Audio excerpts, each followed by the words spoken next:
Andres Villarreal. A true businessman indeed. Ito ba talaga collateral mo? Clear ka na sa utang mo sa akin. Goods na tayo. Anak, pinag-usapan na natin to, di ba? Bakit kasi namin iwan ko? Dito! Anak, ito lang ang paraan. Wala tayong ibang choice. Relax, baby girl. This is just business. Walang mawawala sa'yo kung makikipaglaro ka lang. Playtime lang tayo, ha? Playtime lang. Allen! Basti! Labas na bisita! Mami, please! Hindi dadalhin papa ko! Papa, huwag ka alis! Ayoko! Relax! Papa, huwag mo ako iwan! Papa! Papa!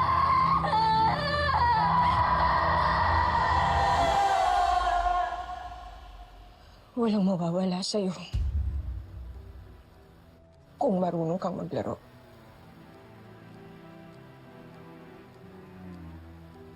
Hindi na ako magiging bayad utang. Hindi na ako magiging collateral o laruan.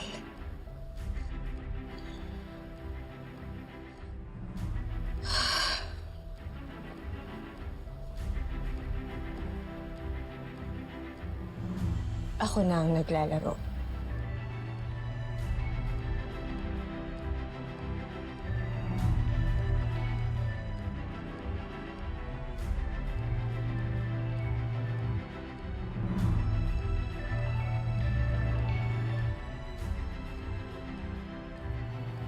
At ako ang mananalo. Kailangan ko ng manalo. Bakit mo naman naisip na dito tayo magkita?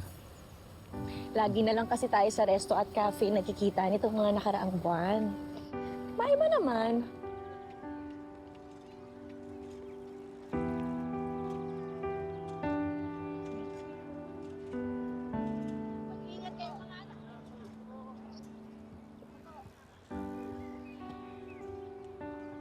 Isa lang naman yan, kaya mo na.